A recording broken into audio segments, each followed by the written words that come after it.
டயட்ல இருக்கீங்களா? சீட்ல இருக்கீங்களா? உங்களுக்காக எடுத்து வந்த டிஷ் பேர் தான் ஸ்ட்ரீட் ஸ்டைல் தவா பனீர். இதுக்கு தேவையான இன்கிரிடியன்ட்ஸ்: ஃபர்ஸ்ட் ஆனியன், 3 விதமான capsicum, ginger garlic paste, lemon. Bro இது என்னன்னு தெரியலையா? இவங்க தவா பன்னீர் குக் பண்ண போறாங்களா? Apprentice chef.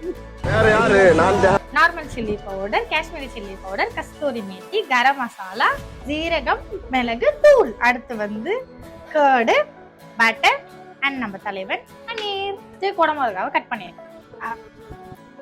இப்போ நெக்ஸ்ட் ஆனியனும் கிரீன் கேப்சிகம் ரெண்டுத்தையுமே இந்த மாதிரி ஷேப்ல தான் பாக்ஸ் கியூப் ஷேப்ல கட் பண்ண போறோம்.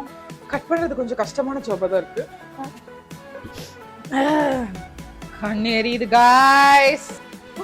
ஏய் கோல பண்ண முயற்சி பண்றா गाइस. இவ பெர்ஃபெக்ட்டா முடிச்சிட்டு மேடம் என்ன முடிக்கல. இப்போ மெயின் ஹீரோவை அதே மாதிரி கியூபா கட் பண்ண போறோம்.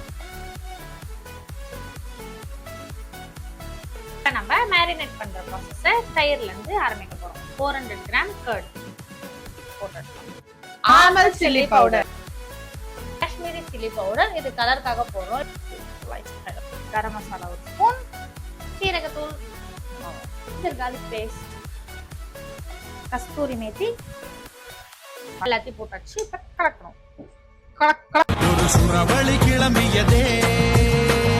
ஒரு ஸ்பூன் சால்ட். அடுத்து வெஜிடபிள்ஸ்லாம் போட்டுக்கலாம். First onion. இது 3 கலரான tri colour capsicums. Green colour, next yellow colour, அடுத்து ரெட் கலர். ஹீரோவை இறக்கிடலாமா? மேரினேட் பண்ணி முடிச்சிட்டு half an hourல உங்களை பாக்குறோம். எவ்வளவு உழைக்கிறேன்னு பாருங்க guys. 30 minutes later. half an hour நல்லா மேரினேட் ஆயிடுச்சு பன்னீர்.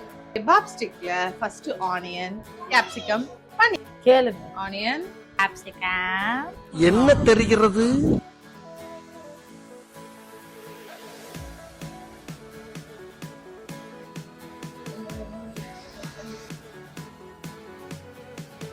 கேபாப் ரெடி ஆயிக்கிட்டு. இப்போ நாங்க பண்ண கேபாப் பன்னீரை டேஸ்டிங் பார்ட்னர் கூப்பிட்டு டேஸ்ட் பண்ண போறோம். ஆக்க எப்படி இருக்கு? ஒரு பிக் பைட் போறோம். இந்தாங்க ஃப்ரெண்ட்ஸ். அரைக்க கூடாதுன்னு சொல்லுங்க. இப்படி எடுத்து குத்தி. உண்மையாவே நல்லா இருக்கு. நீங்களும் உங்க வீட்ல ட்ரை பண்ணிட்டு எங்களுக்கு கமெண்ட் செக்ஷன்ல மறக்காம சொல்லுங்க. Thanks for watching. Bye.